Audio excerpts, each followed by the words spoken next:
Hey people, I'm back at you again, Avast, after the critical acclaim of my last video. No squeaky chair, because I'm moving around, obviously, as you can see, different clothes, different location, different stubble. Um, and obviously, this video is going to touch about, I think, sort of, it's sort of management, but mostly coaching in Overwatch, and how it's very much misunderstood in its role, and traditionally why it's kind of fucking bad in esports and Overwatch in general.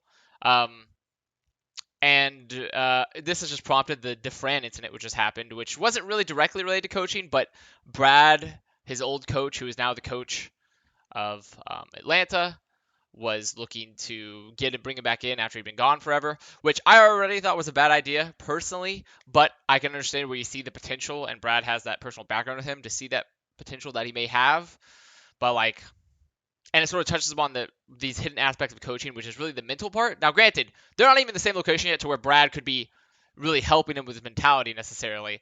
But let's be real, the guy that burnt out of Overwatch before Overwatch League, where it was 10 times as less stressful in terms of like the actual workload and the media presence and pressure that you have, is probably not, and is also in meta what he defined as more enjoyable, is probably not going to make it in the second season of Overwatch League, where all the stakes are raised and the meta is not to his liking. So, and that's not necessarily a dig at Brad. I mean, he took a risk and it might not have paid off.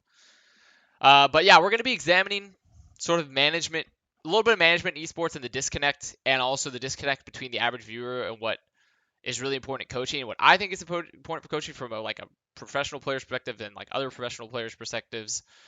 Um, and sort of all the problems that are unique to Overwatch in particular, but also unique to esports coaching in particular. Um, in more particular, I guess, uh, that is seen for more traditional sports coaching. And we're just gonna, run it through things like that. So I guess we'll just jump right into it. Um, the So pretty much we're gonna give myself a personal anecdote first. The majority of my career in Overwatch, both in my amateur for the first couple months and then professionally in pre-Overwatch League and then Overwatch League, I would say 2/3 of the coaches and the staff that I had were really bad. And that sounds more degrading than it should be, but they had little game knowledge and not great interpersonal skills. Uh, and then once I got to Boston and then like late LGE, like that's when I feel like the quality of my coaching staff started to improve a lot more. And even then, that's not necessarily true for everybody. Um, and a lot of that is because early on in the game, and even still, you can't find a lot of people that are interested in staff that have really high game knowledge. Now it's starting to like increase especially as the tools start to go up to analyze the game more properly. If you were not a player and you just want to, and you have the mindset for staff, and also because there hasn't been yet a lot of crossover from ex-professional player to staff yet. Really, there hasn't been very much. Um, and even if there is, not everyone that makes that cross is actually necessarily good at being a coach or a manager. But the real point of that is that I think there is a fundamental disconnect to what people think is really, really good about coaching or what makes a really good coach, which is hard skills, game knowledge, game analysis, forming strats and counter strats, utilizing your players in the best way possible on their roles. One really, I think the most important part of a coach is soft skills, which is communication, making sure team cohesion is high, making sure teamwork is high, keeping player health, player mental health, and I guess health, but mental health really is the more important one here, strong, and just defeating tilt at all angles and making sure the team stays at a very functional, at a very basic fundamental level. And that's overlooked a lot of times because it's much harder to see and it's much harder to understand because it's like a background thing. You can't really look on screen and see like, oh wow, these guys, they're not tilted today, and they're using their mouth holes to talk really well. Um, so good job, coach. But like that's not something. It's really tough to see. And I would argue from both the professional player standpoint and other professional player standpoints, and just in general, and the scope of esports and traditional sports, the strongest coaches are always the ones that are strongest at motivating, keeping a team together, and improving the fundamentals, and then working up to more advanced stuff, and making sure everyone is playing the game and is not getting in their own head or letting someone else get in their head. And it's rare to find that in esports in general, and also particularly Overwatch, because it's a younger demographic, so generally 25 and below. So not people that have a lot of life experience that sort of temper decisions and temper how you view things, because they're just young, being a young guy myself. I don't always say I make fantastic, like, I don't always say, oh yeah, I have the perfect perspective on everything, right? Especially when it comes to managing a lot of people with competing ideas and goals. And B, you don't necessarily, that's not always a super educated demographic. I mean, I would say on average, it's relatively educated, but not always super educated, especially for the very young guys who haven't gone to necessarily higher education yet because they've pursued games. Um, so there's just not like a huge stock already of people to pool to create good staff and coaches. Now you could find, and I would also argue that it's a lot harder to find people with soft skills that are necessary to manage a team and to motivate a team and to keep a team focused than it is to find someone with hard skills and game knowledge. I could go pull some random fucking 4,500 player off the ladder, and they'd probably know how the heroes work pretty well and what the meta is and like you sort of basic what they should be doing. But like put them in front of a team of 18, 19-year-olds that are tilted off of losing like 4 games in a row and the meta shifted and I hate this guy and we hate this guy and we're not getting along and he's probably going to fall apart and the team's going to self-destruct. And that's why I think fundamentally the true role of a coach is 60 to 70% soft skills in terms of that interpersonal relationships and 30 to 40% at max hard skills and game knowledge. And I think why you see success of a lot of teams like Valiant and even Boston as well, and then the turnaround for Dallas in particular and things like that is you see very soft skill oriented and very basic level coaching in play and not high level hard skills coaching. And what I mean by that is that you look at Valiant pre-Moon and what was often described as a toxic environment, the players weren't getting along, the talent was all there, but the team wasn't functioning. And then Moon came in and was like, wow, this is garbage. I'm going to get rid of, some things and I'm going to restructure the team. I'm going to take the talent I know I already have and the players are smart enough, but they're just not functioning properly. And I'm going to get to work together. And I want them to not be tilted. And it did. And it made Valiant a fantastic team.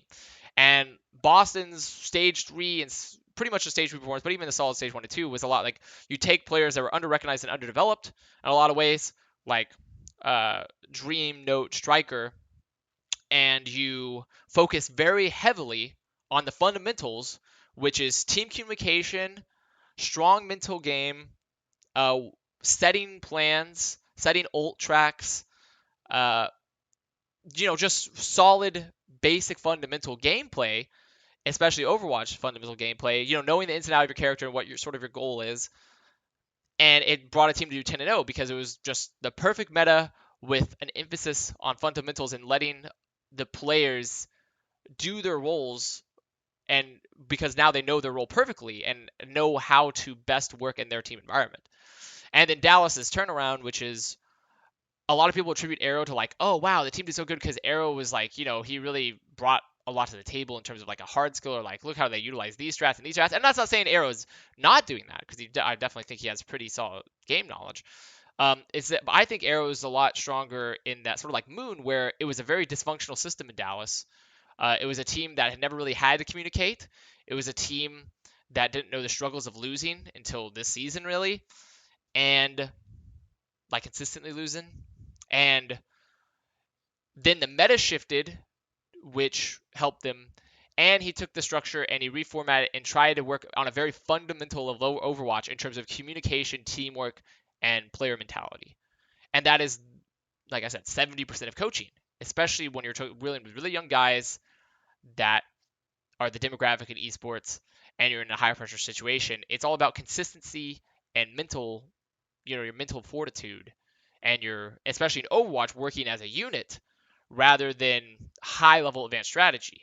Though that obviously can play factors, but that's the real difference in terms of like a really strong coach and a pretty mad coach, in my opinion, is those and you can go, and like I said, you can go find tons of people with game knowledge, but you can't really find a lot of people that have both game knowledge and strong managerial / player coaching skills, in my opinion, like, personal coaching, like mental coaching skills. And so it's really easy to just get caught up in and that's why it's really easy to get caught up in a credential and be like, wow, this guy's with the best team. So obviously he's a really, really good coach, which that's not necessarily wrong, but it's also not necessarily true.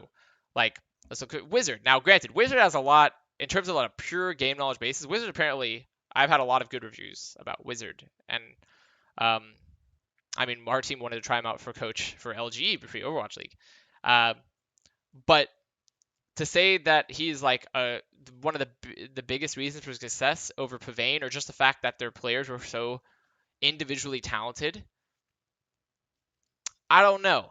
Because also I think analyst as a role in Overwatch is like super in its baby. It's like a zygote stage essentially right now, and the tools are just now coming out for it to even be remotely useful. Um, regardless of Wizards data indentured servants that he had, you know. Um, and also side note, he also has the strongest neck muscles known to mankind because of the fact that his head has grown 10 times the size of an average human. So, just another plus about Wizard. But uh so it's just a lot of people just, and then like people gave Kaikai all this shit after Dallas started doing bad, but everyone thought Kaikai was great pre Overwatch League because he was envious, even though he was still there when that structure was being developed, and even if he come in halfway through when the structure replaced the internet hole, blah blah blah blah. I'm just saying the full story isn't there, and just because someone has success on a team doesn't necessarily make them. And the same way really with players, even because of how the Overwatch system is, um, you don't really know how strong they are. But the point of all that is saying that soft skills are far more important to a coach's success and managing a team and making sure teams don't fall apart in a long season than hard skills, really, when it comes to consistent Overwatch play, because often the talent is there and you just have to unlock the talent. Uh, and the three biggest factors to a team's success in this order are meta, team mentality / work at / coordination, and three, then high level coaching and counter stratting. Because a meta changes everything about your team. It changes what heroes are relevant. It changes how you can effectively utilize your hero pools. It changes, the strategies and the compositions.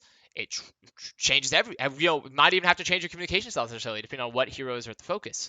And then team mentality, if your team, like I've said earlier, if it hates each other, if their players are tilting off the face of the earth, if they're just not working together, then if those two things first, no amount of coaching will save that, ever. And that is where soft skills, or what I know about hard skill coaching, like, how do you improve yourself as a player, like a pure mechanic, like game sense level, that's where soft skills come into play. Because when a meta changes and you don't really know how you should play as a player, you have to go back to the fundamentals. Like, how does this character's cooldowns and role really function? I have to make sure I'm making strong, coordinated plans and efforts with my team, consistent communication to ensure we know what's going on and what we're going to be doing. Making sure my mentality is strong, and if I make a bad play or they make a really good play, I still stay strong and I'm communicating in game and sticking with our game plan. And that is really how good players can transition from meta to meta, because they're always keeping their fundamentals extremely solid and tight. And that's sort of where, and then you can build upon advanced coaching strategies. And that is where a lot of teams fall apart, though, because they just don't have those managerial and soft skills in their coaching and their staff to transfer them. And it's really hard to develop those too, because A, the game is so young, the demographic is so young, esports, and three, and there hasn't been a lot of revolving door of players in and out of staff / player yet to really help bring up the game knowledge overall and bring up the perspective. And three, there's no oral and written history in esports coaching where you can go learn the great esports coaches. Like, what do they do? How do they manage their players? Like, like in traditional sports, there's decades and decades of, you can go to find a book of tons of, you could probably find, I don't know, does Bill Belichick have any, print medium shit out? He probably does. But you can go to schools, literal schools, and like learn.